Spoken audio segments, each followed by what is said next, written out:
Welcome to the Exceptional Sales Leader Podcast with Darren Mitchell. If you're a sales leader looking to take your leadership to a whole new level, then this is the podcast for you. We'll be exploring tips, techniques, and strategies to help you take your leadership to the exceptional level and allow you to enjoy more money, more meaning, and better sales results.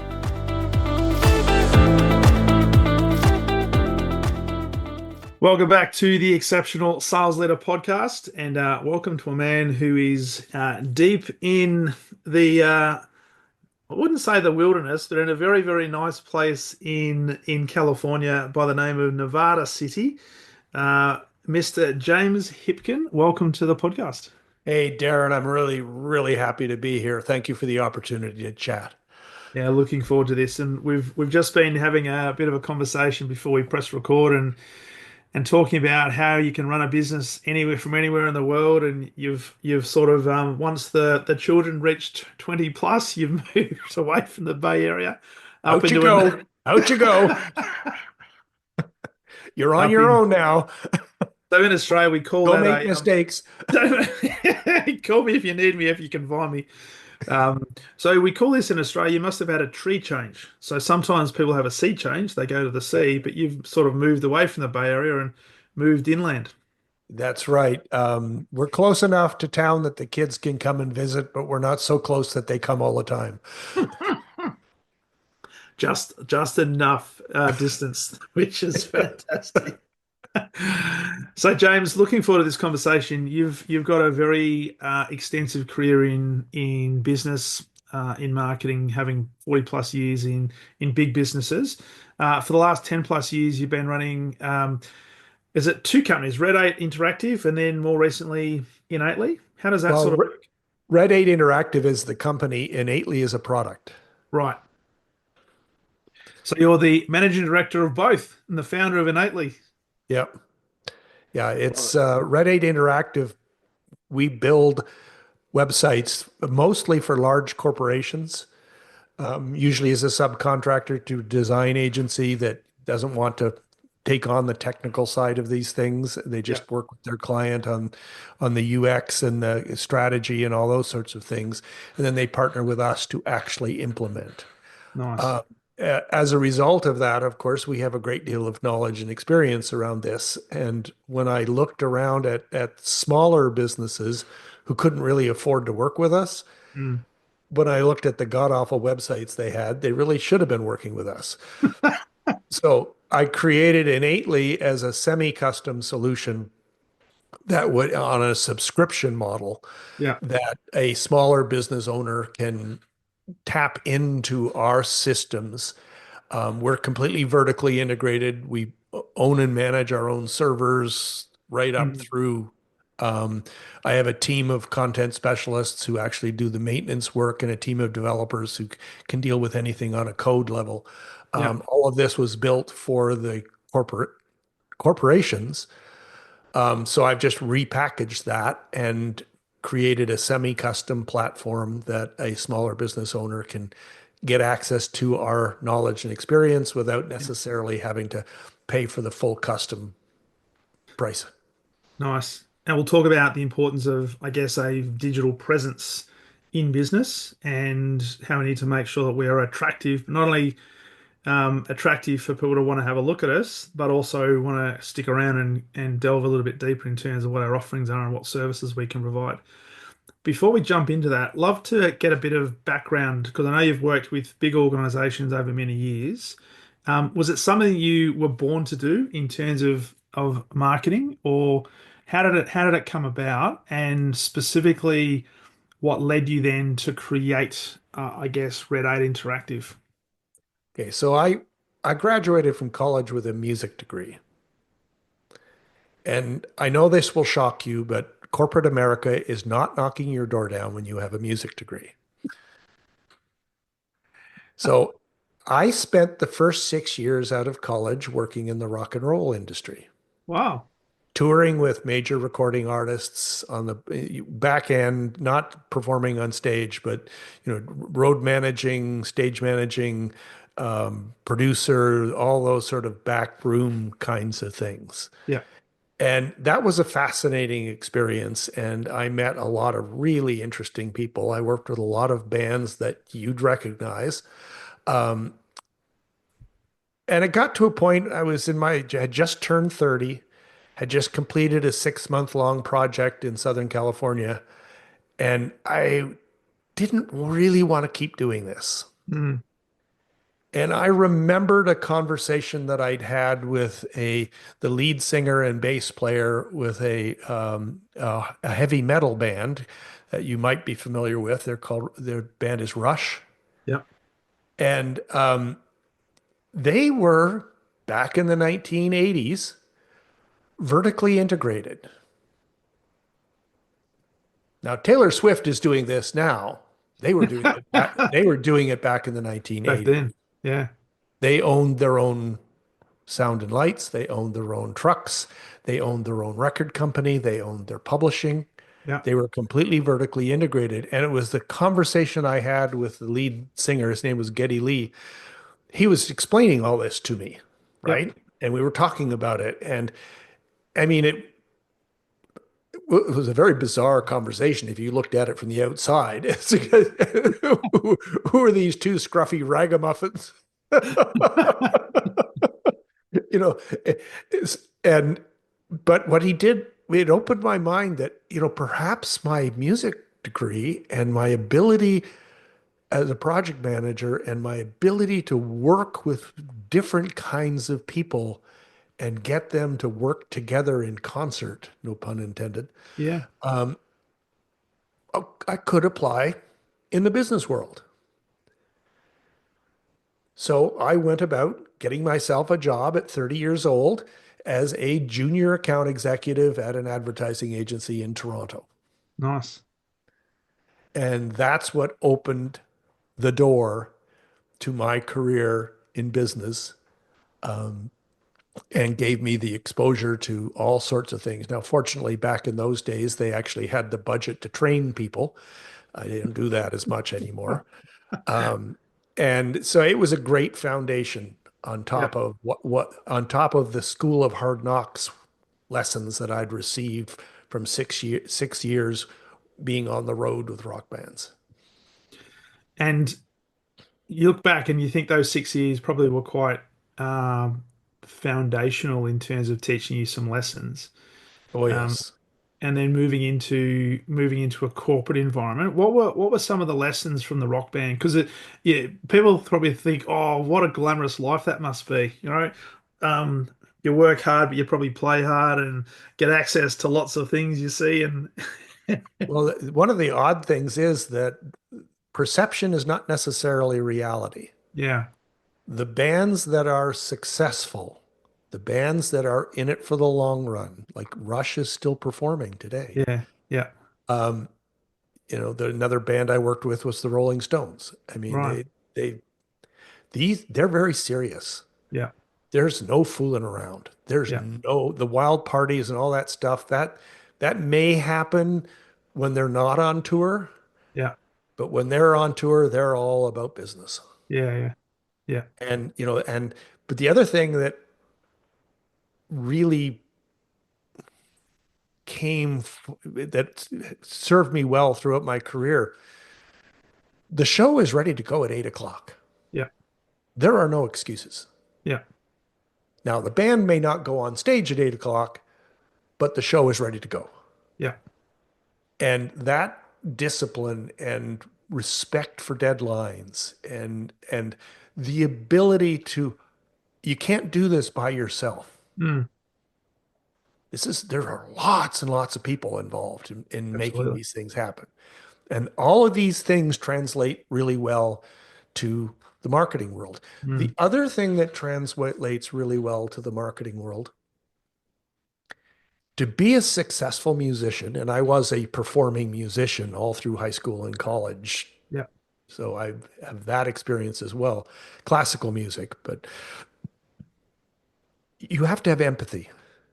mm, You have to listen to everybody else who's in the orchestra with you, who's on the stage with you. And whatever you're doing has to be powerful unto its own right, but it also has to work within the context of everybody else. yeah, Doesn't that describe how a successful corporation works? It does. And we often talk about the fact that we've got to work almost in symphony with other key stakeholders. And whether you're the Absolutely. conductor, whether you're the person with the triangle, you still have a part to play because Yep. without that, you don't get the symphony making that great music. Right. And as a performer, you have to listen to your audience. Mm, You have to be aware of what the audience, how the audience is reacting. yeah. And again, successful marketing is not inside out. It's Mm, not a business owner standing on the roof of his building shouting at the world at large about how awesome they are. It's about listening to your audience and your customers and understanding what they're looking for and the journey that they are on mm, so that your marketing activity is supporting their journey and adding value to their journey throughout the process. yeah. Each of those interactions and touch points, and this is particularly important in the B2B world where, sales cycles are very long and, touch points are numerous. Yeah. You want to be looking for these opportunities to bring value to the relationship that builds trust. And trust is what turns the sale, stops being a sale, and starts becoming the next logical step in their Yeah. journey. Yeah. And when that happens, you've got a customer for the long term. Yeah. 100%. I love that. I love that comment you made around empathy because a lot of people would think, oh, rock stars probably don't need empathy. But when you think about it, I mean, for a band like Rush and Rolling Stones, there's probably other examples as well, to be so successful over such a long period of time, they've had to adapt because the demographics probably changed. They have to continue Mhm. to maintain their relevance to that. They have to maybe make some changes to the way they play or the music or the sound or whatever Mhm. the case might be, but always adapting and being interested in what is the market wanting and then being empathetic to that is a great lesson. Right. While still being true to who they are as a Yeah, brand. of course. You don't want to be disingenuous because that consumers will see through that in a nanosecond. Yeah. Authenticity is so important. We just rebuilt a website for a client. It's a small e-commerce brand, and the owner of the company, they are a flour mill. They do stone ground organic flour, extremely Yeah. high quality product. And he sent me this picture of himself leaning up against one of the stones from the mill. And Yeah. he's in his coveralls and he's dirty and he's got sunglasses on and he looks very, very funky in the picture, right? And I used the picture. He didn't intend me to use the picture, but we used the picture prominently in the website. And On he's the like, website. why did you use that picture? I look kind of weird in that picture. I said, no, Drew, you don't look weird. You look like a normal person. That's And it. people love that authenticity. Love it. So let's talk about that because there's lots to explore around, I guess, branding and creating a perception in the marketplace. Mhm. I fully concur with authenticity because I think it's attractive. And as long as authenticity is genuine, now when I say Mhm. that, there are a lot of people who give the impression they're authentic, but they're authentic with conditions attached. As long Mhm. as you can get what you want, all Mhm. good. Um, in your work with large corporations, because there's a lot of organizations out there that create the perception that they're there to serve the marketplace, but there Mhm. might be some things that are happening behind the scenes that say, you know what, we're actually here to be a little bit more self-serving. Um, I'm curious in terms of your experience with some of the bigger brands and the connection with those big brands and this concept of authenticity. Um, it's like the rock bands that survive are very serious and they're very sensitive. They have a great deal of empathy about what their audience is looking for, Mm, and they take what they're doing very seriously. One of the opportunities I had earlier in my career was to work with Apple. hmm And my team worked with Apple on the launching of the original iPod, the music Nice. device. Yeah. And hearing the conversations, hearing the presentations about we are not selling technology. Yeah. We are selling 1,000 songs in your pocket. Yeah. And everything was focused around what the consumer was looking for versus what technology they had. And Mm. that they've continued to do that to this day. Mm. And that is an example. I mean, Apple's obviously a very big technology company and um, all the rest of that, but they've been successful because they've listened to their audience and they've Yeah. understood, and they haven't tried to be all things to all people. Mm. There are lots of people who are not Apple customers, Yes. and Apple's okay with that. Yeah. They are. So that's a very authentic presentation to the marketplace, with warts and flaws, and they've had stuff that hasn't worked, and they've recycled things and they've made mistakes, and but they're always true to that belief. How do we bring value to our audience? And with that, I'm curious, in your career over 40 years, you've probably also, and I'm going to make an assumption, you might have worked for organizations on some campaigns where perhaps they weren't as authentic as an Apple or as a Rolling Stones or as a Rush. And so there needs to be lessons there as well in terms of, longevity and Hmm. sustainability. You need to be genuine. And yes, that might mean you need to pivot, but you pivot based on that level of empathy and truly Right. listening to what your customers are looking for. Are there organizations, without necessarily naming them, where perhaps they didn't have that at the forefront of their thinking, and they made it more about themselves as an enterprise and what they were trying to push onto a marketplace, Hmm. and what potentially happened? What typically happens is that they don't last long. Yeah. Now, there are some what I call critical mass industries, banking, for example. The fact that a lot of these banks still exist today boggles my mind because they are so not in tune with what consumers are looking for. Yeah. But they're a critical industry. So Mm. they can make mistakes and or just don't care, and they can continue to survive. Mm. But in most competitive categories, at a product level, it's extremely difficult to not be anything but parity. Mm. So what's your differentiator? Yeah. Your differentiator is what I call relationship equity. Yeah. That's the value that you bring to your audience that goes above and beyond the functional benefits of your product or service. Yeah. Yeah. And that relationship equity is what defines a brand. There are lots of products with names masquerading as brands. Hmm. They aren't really brands. Mm. A brand has relationship equity with its customer base, which allows them to choose that brand oftentimes over competitors that might even have a superior product. Mm. And I think was it Simon Sinek that gave that example, Apple versus like Dell computers?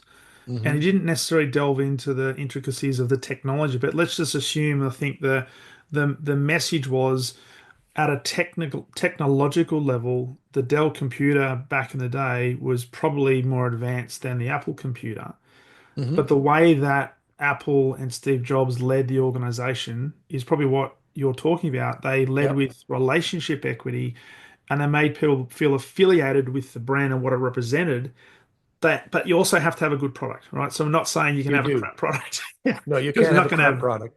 Well, yeah, the iPod that we were talking about before, technically, it was an inferior product to what already the portable music devices that already existed in the right, the Microsoft product at the time was a thing called a Zoom. yeah, okay, It technically was a superior product, but they were advertising it as around their technology. Yes. because a bunch of engineers, right? And we and Apple didn't do that. I'll give you another example. Late in my career, I worked at an agency that did the advertising for Toyota in Northern California. Yep. And we were relaunching the Prius. This was Okay. when they shifted from that boxy model to the more teardrop shaped model. Yep. Every place else in the country for the relaunch was advertising the Prius as a hybrid car that was good for the environment. Okay. We didn't do that. And we got a lot of resistance for this. Now, I'm not claiming this was my idea. It was not my idea. It was other people in the agency. I just worked on the team, but Yep. I embraced I understood what they were doing. They looked at what the early majority was looking for. The assumption was the early adopters, they'd already bought a Prius and they Yeah. Okay. didn't need to be sold. Yep. Yep. So in Northern California, we marketed the Prius as an economical family car because it was a hybrid. Right. We sold more Priuses in Northern California than the rest of the country combined. Because that was you're listening to what the market was saying. We're listening to but also we're listening to the right market. Yeah. And that's a key distinction. This concept of best customers. Yes. 80% of sales come from 20% of your customers. Yeah. The Pareto's principle, right? And the specific ratio may be different, but the concept is valid. Yeah. The 20% that matter are usually heavy category users, and they're extremely knowledgeable about your products. They're extremely knowledgeable about your competitors' products. They have a high level of need for what Mm. you're selling. They buy it in large quantities. That's an entirely different mindset Mm. than the other 80% who are occasional purchasers. Yes. So understanding your audience really has a huge impact on how you're messaging and how you're building your marketing and how you're supporting them. I mean, I remember when I was an executive vice president at an agency in Chicago, and we'd won an assignment, submitted it to an RFP and went through the whole process, and we ended up winning the assignment with a large telecommunications company. And the assignment that they'd hired us for was to work with loyalty Hmm. because they were literally losing customers faster than they were gaining customers. Wow.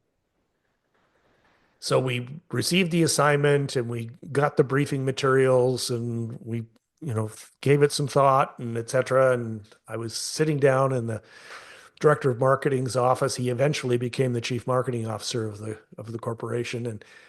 And I said, I need you to spend less money.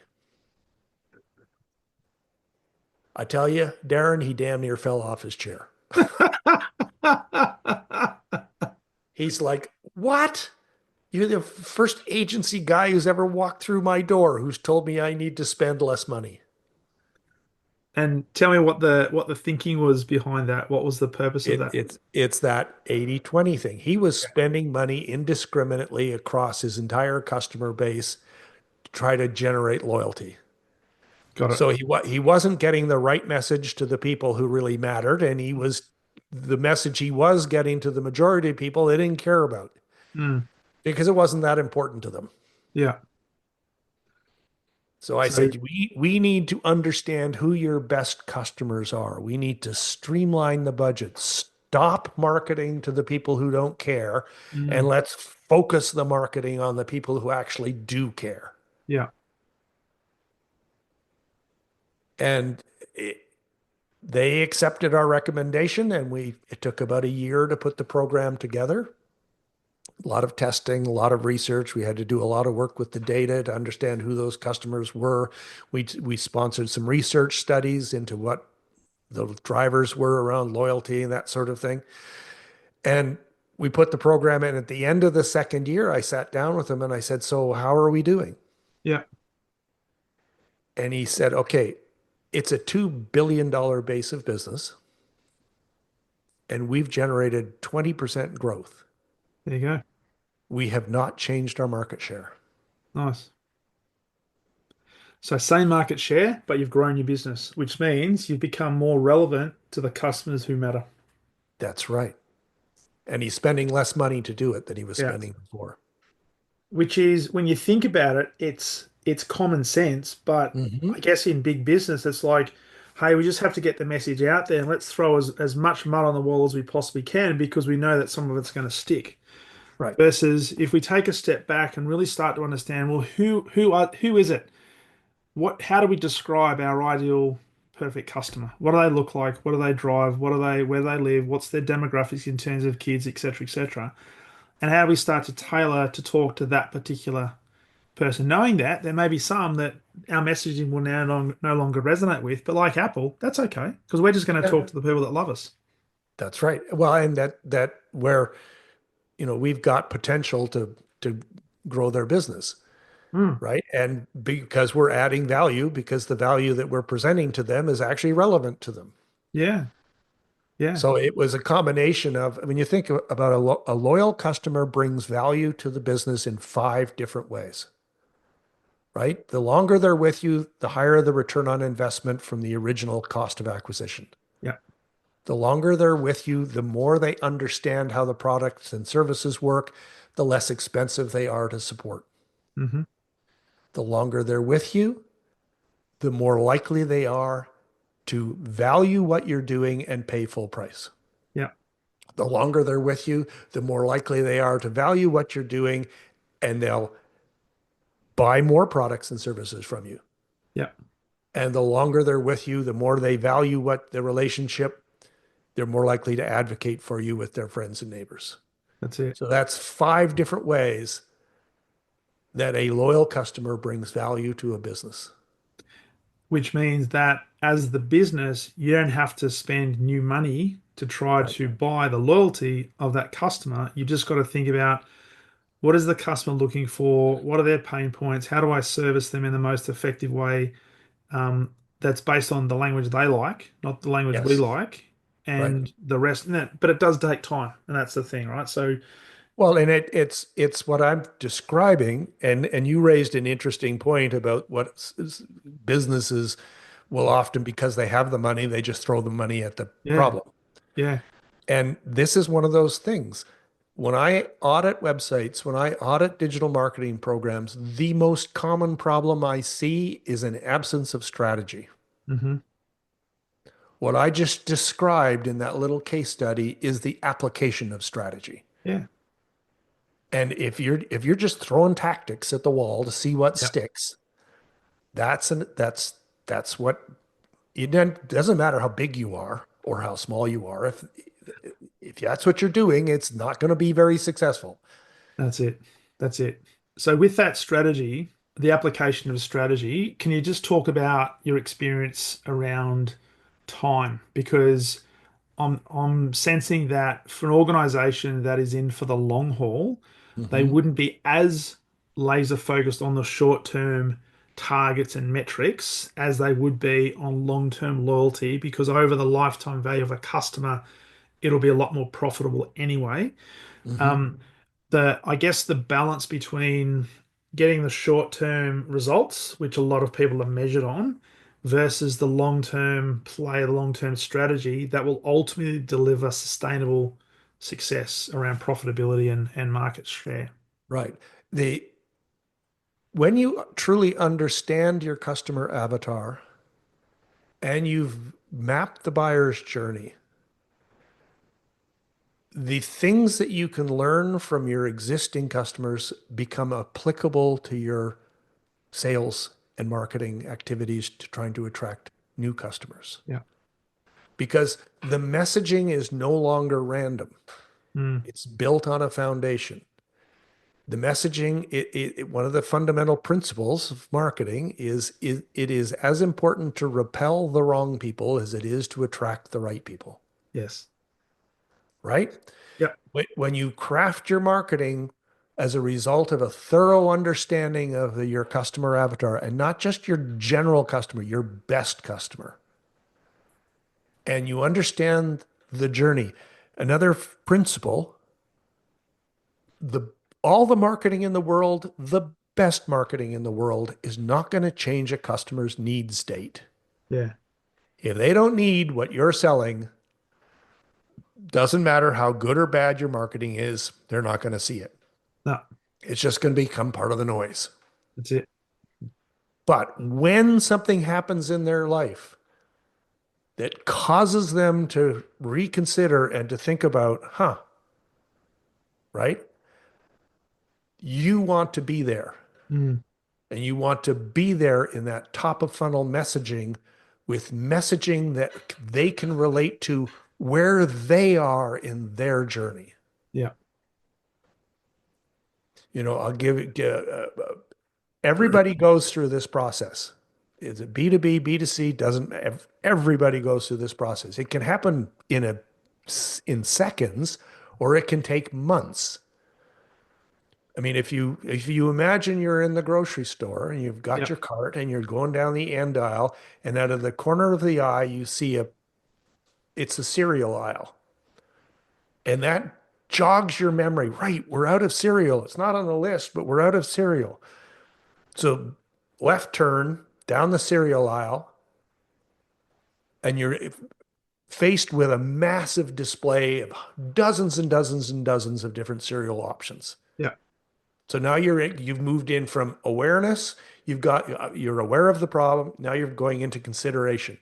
I got to choose between all this massive, do some mental research, mental consideration, you Mm, know, nutrition versus sugar versus all these things runs through your head. They'll focus in on two or three brands. We normally buy this, but that's on sale. That's prospecting. yeah. And then I need to make a decision. Okay, so this is not on sale. That is on sale, but kids like this. It's more nutritious. We've been buying it for a long time. I think I'm going to get this. The decision process. Yes.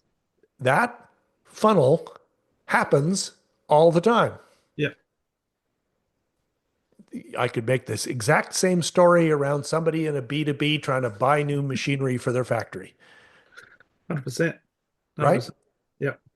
Everybody, so if you map that buyer's journey and you understand your customer avatar, what they're like demographically, what they're like as people, their characteristics, Mm, what's the pain that they're struggling with, and what's the gain that they're looking for? What's the transformation? Well, I like to tell clients, stop selling the damn road, sell the destination. yes. What's the transformation? When Yeah. you've got that mapped out and then you understand the buyer's journey from unaware, aware, consideration, what are the kinds of questions and obstacles, prospecting. I'll give you another example of this. People talk about SEO, Yeah. right? And you'll see like people going on and on about keyword research. Yeah. Keyword research is very important. But as with most things in life and in marketing, everything has two sides. Yes. The partner to keyword research is search intent.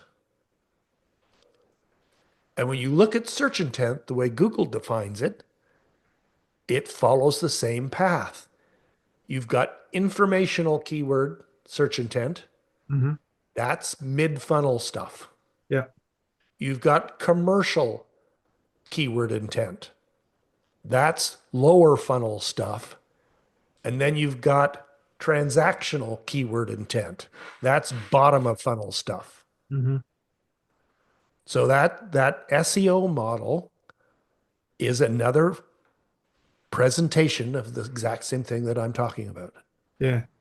And yet, most businesses do not manage their marketing that way.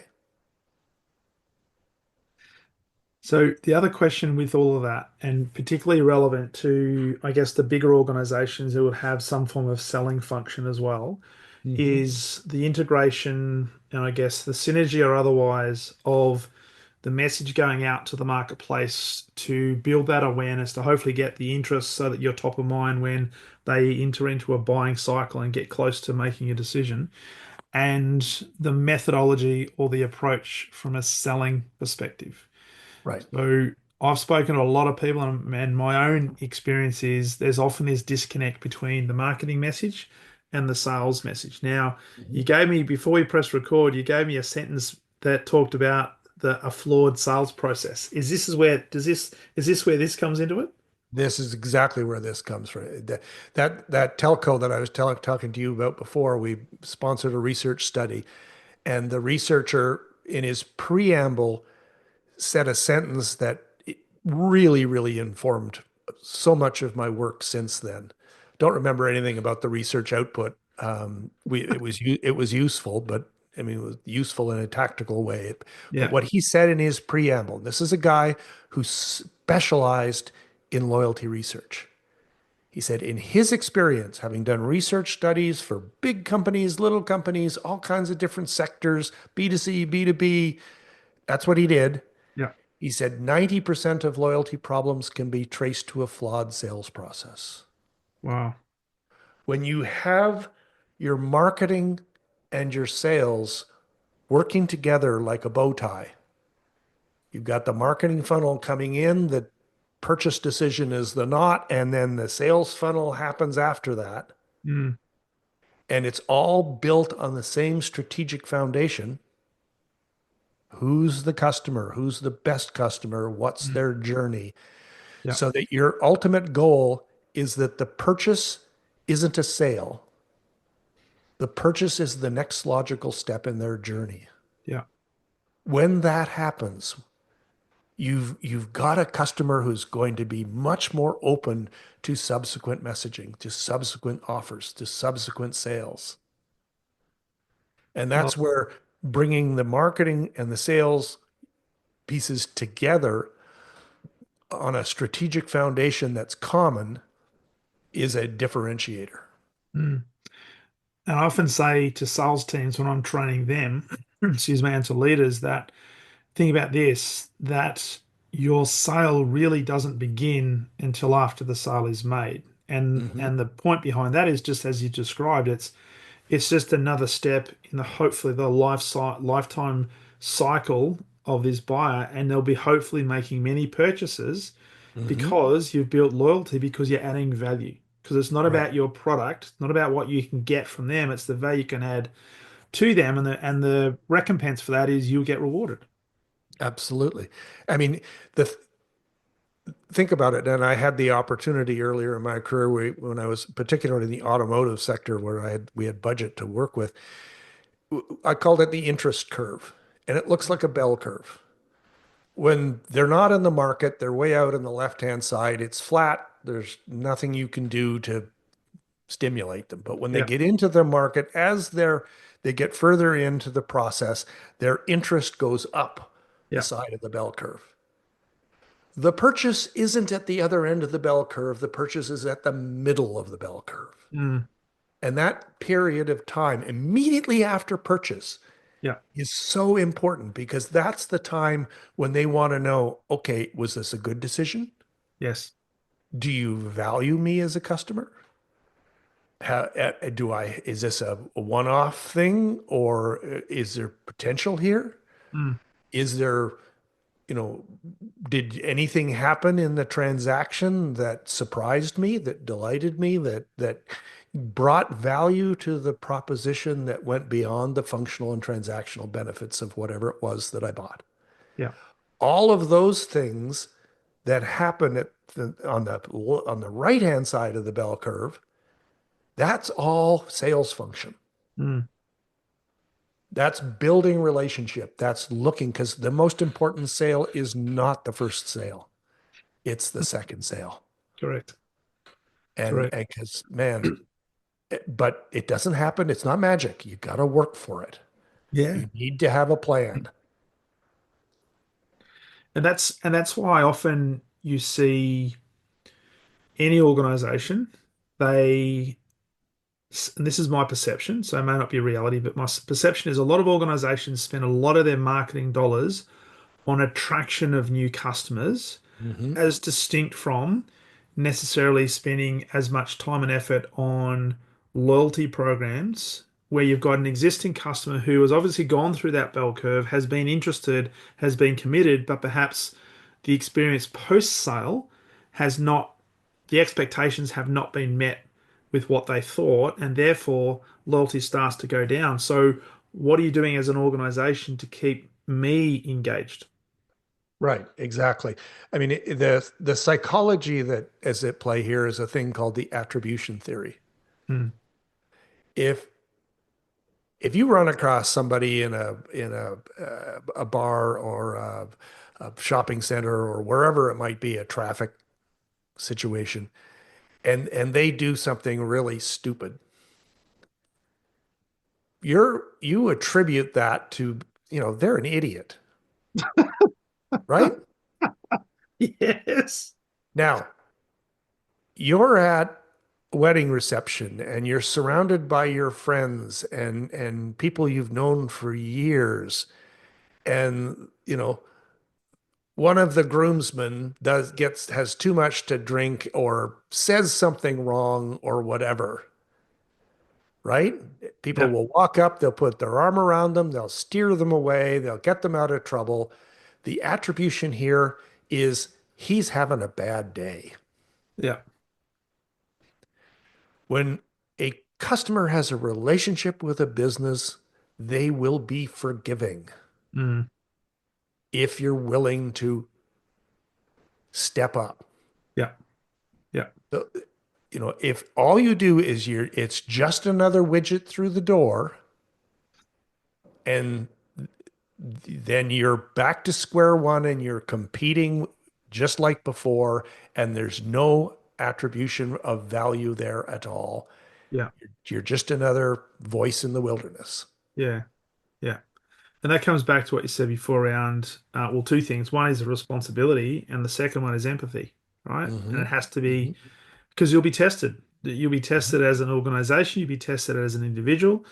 And what happens when that test approaches? Are you the person that puts your arm around somebody else and gets them out of the environment and doesn't make an excuse that this is just having a bad day, but people will be forgiving.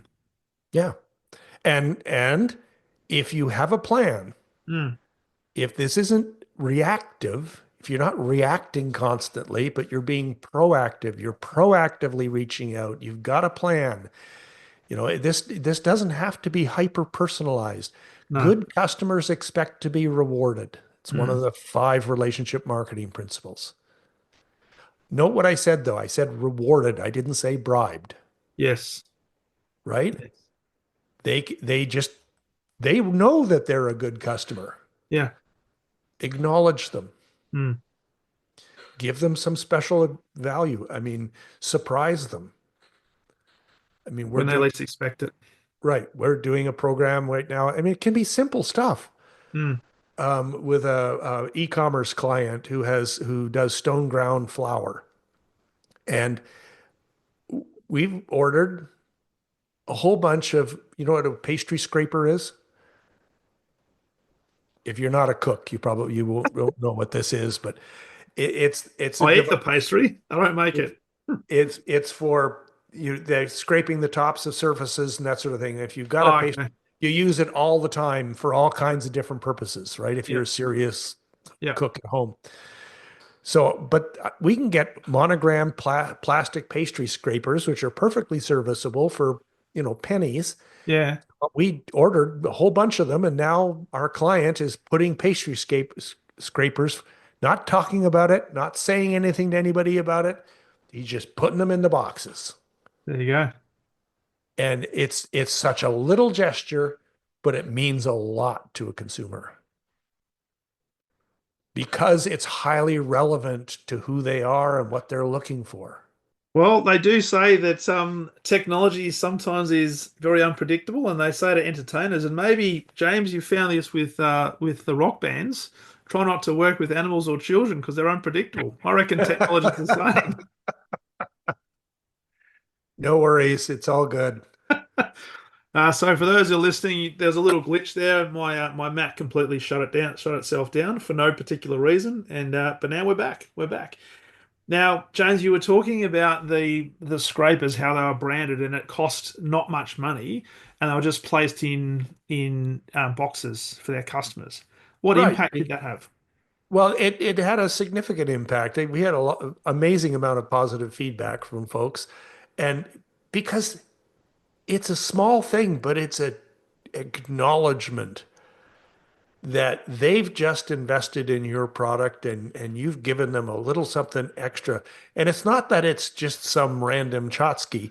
Mm, It's something that's if they're paying a premium price for stone ground flour, mm, they're a serious cook.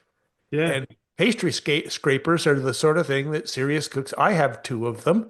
yeah, I'm thinking about getting a third because at least one of them's in the dishwasher all the time. And they're super, super handy. So it's one of yeah, those very small gestures that has a very big impact. If only for no other reason than they did it. mm, Most businesses don't. yeah. And the subtle thing, it's they're going to keep that business top of mind because there'll be a brand on Every time I have here a card, my wife cleaned up my office, so now I can't find anything. it. It's a you're on mute Ah, card, yep, right? yep, That you hold up to the camera and it says you're on. But on the back of the card is the branding of the woman who sent it to me. So every single time I pick that card up and use it, I'm yep, reminded of, yes, of my positive experience with her. brilliant. Brilliant. And it's all about top of mind. It's all the top of funnel stuff. Yep. It's the Be there reminder. when they're ready for you. Yeah. It's brilliant. And this is why companies like um Tesla, BMW, Coca-Cola, Pepsi, all the big brands, they continue to build awareness in the marketplace, not just to flog the product, although they'd love that, but to keep them top of your mind. So when you enter the buying cycle, they're one of the first organizations you think Yep. about. If you've got brand They're, loyalty, you're more likely to purchase. and another old and oldie but a goodie, email marketing. Yeah, I can't tell you the number of times a customer has come back to me 18 months later, 24 months later. I hadn't heard a word from them in a year and a half, 2 years. They pop back into the thread and saying, hey, I see your emails come through. Sometimes I just see the subject line, but it just reminds me. And I've got a new project and we need some help on it. it happens.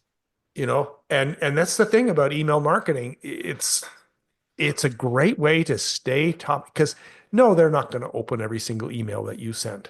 No, But no. chances are, if you've written your subject lines properly and your preview text properly, when they're scanning through their email, they'll see that and it will just trigger Hmm. and it will just remind them, etc., of the positive experience they've had. These things matter. 100%. 100%. So with that, I know you do a lot of work now through your product innately around business websites for smaller businesses. Mhm. One of the things and I look at the website just like a LinkedIn profile as almost like a shopping window for Mhm. organizations and for people, prospective customers. Right. Um, you talk a lot about the amount of time people will spend on your website before they leave and how we need to try to, and not so much hook them with non-ethics, but what are some strategies or what are some things we should be thinking about when it comes to our website, our online presence that will help a customer or potential customer maybe increase their level of interest just a little bit longer than they normally would. It's that same idea that we were talking about before, where I talked about your marketing should be outside in, Yeah. not inside out. What I see in a lot of business websites is the business owner standing on his rooftop shouting at the world at large about how awesome they are. Darren, nobody cares. They don't. And I'll go one step further. Nobody cares about your product. What they care about is their problem that they are trying to solve. Yes. So my little shtick here is 6 ways to engage website visitors in 6 seconds or less. Now, 6 seconds isn't very much time, but No. the first way. Yeah. The 6 seconds doesn't start when the page has loaded. Okay.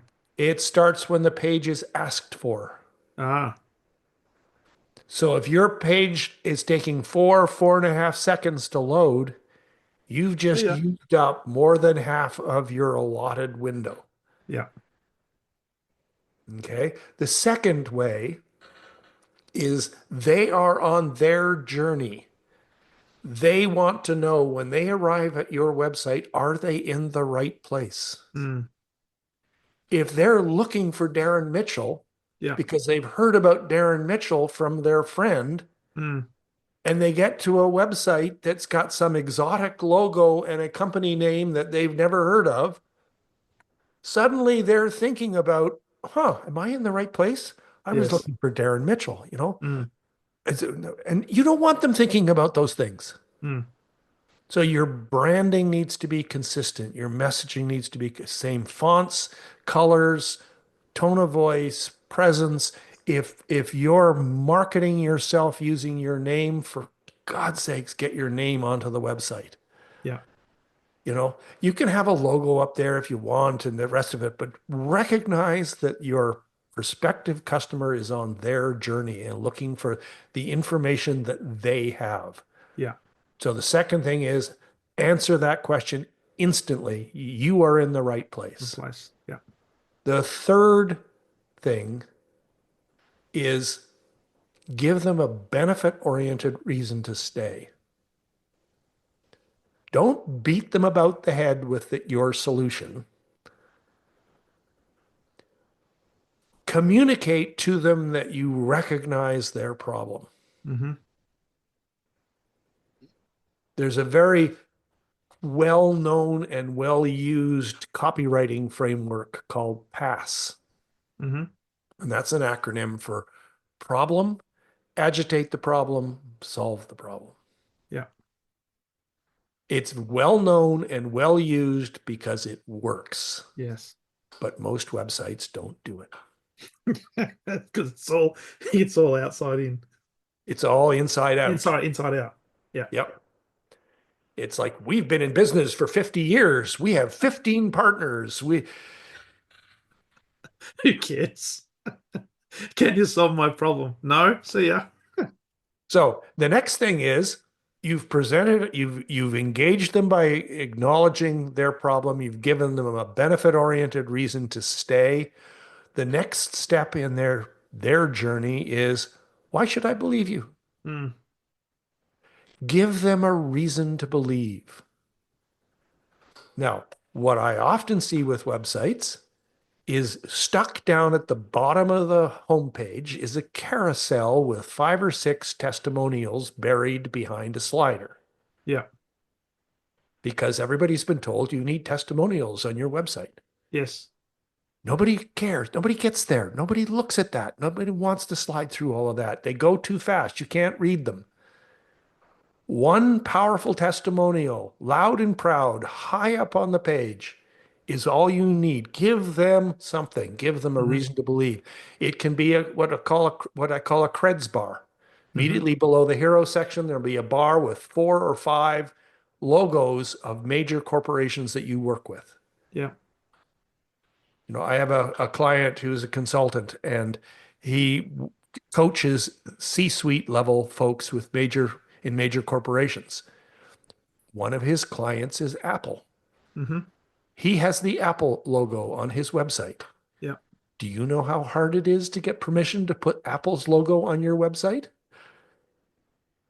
Do Probably you hard. think that doesn't lend a great deal of credibility to his proposition? 100%. Right? So Yeah. give them a reason to believe. Mm. The next thing, and this is a little controversial, and you being a sales guy will probably go, wait, what? Make their pathway clear. Mm-hmm. And this is where I tell people, I want you to take call to action out of your vocabulary. Mm-hmm. Stop it. When you think about it, a call to action is a marketer shouting at a customer and telling them what to do. Yes. Customers don't want to be shouted at, and they don't want to be told what to do. If you create people like you pathways Mm-hmm. that call out to the subsegments in your audience, and they pick one of those pathways, two very powerful things have happened. They've told you exactly who they are, Mm. and they've given you permission to give them more information. Yeah.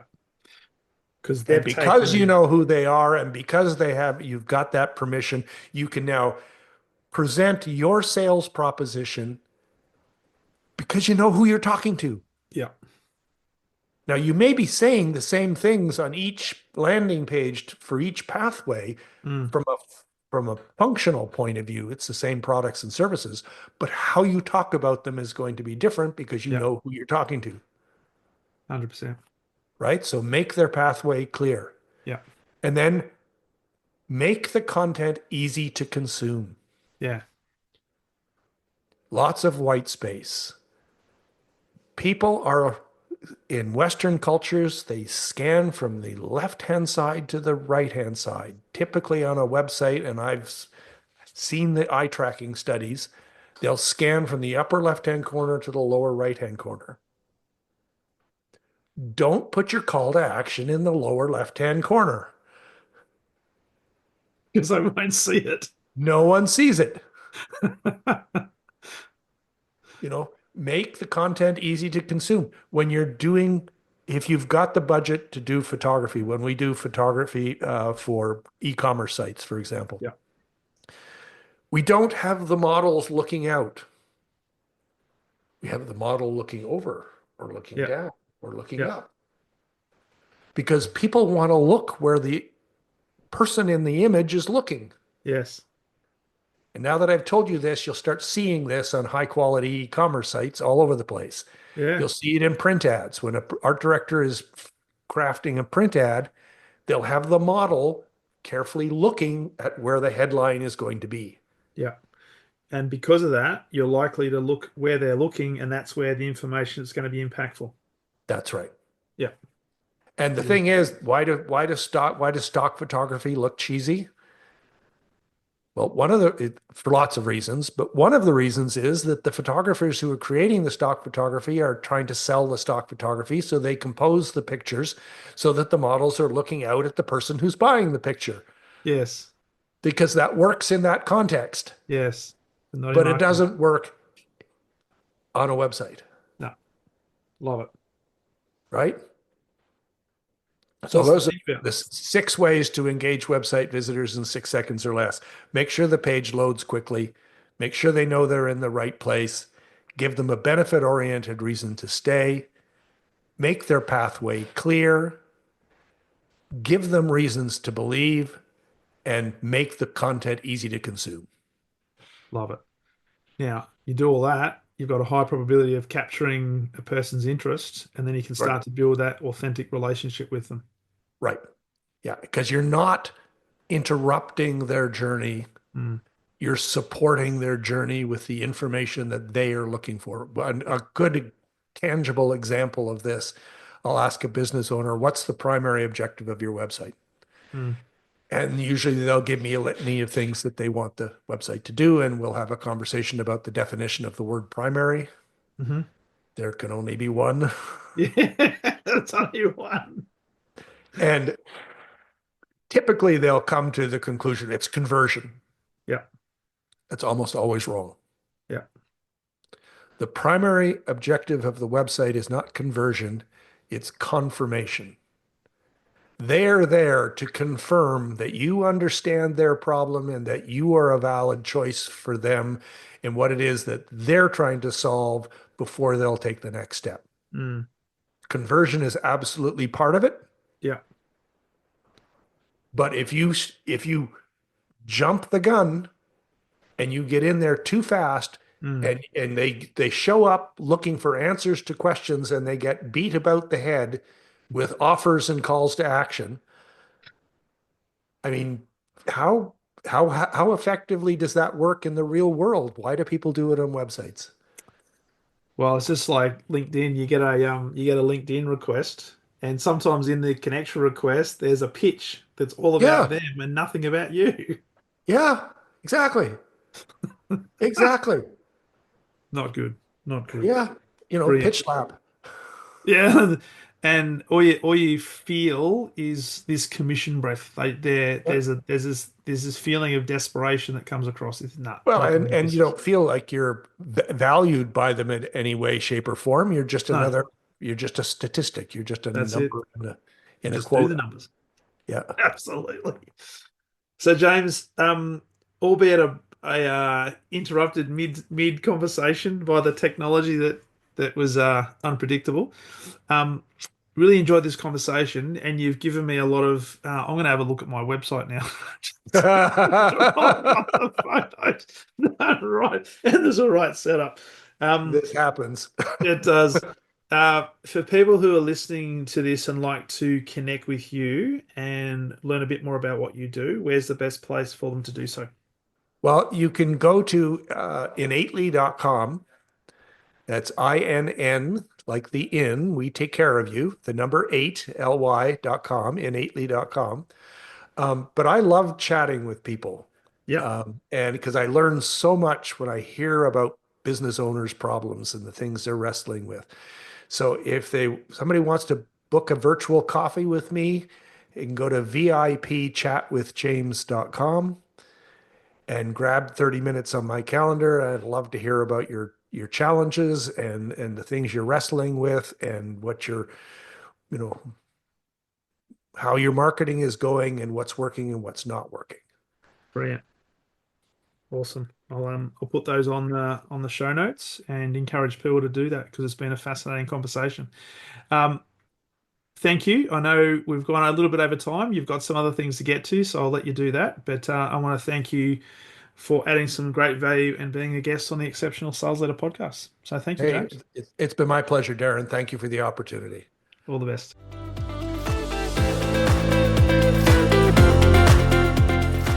Thank you for listening to the Exceptional Sales Leader podcast. I trust the information in this episode has been helpful in your journey towards becoming exceptional.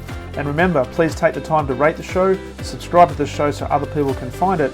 But also, if I can help you, jump on my calendar, go to leadwithdarren.com and let's have a conversation about how I can help you along your journey to being exceptional.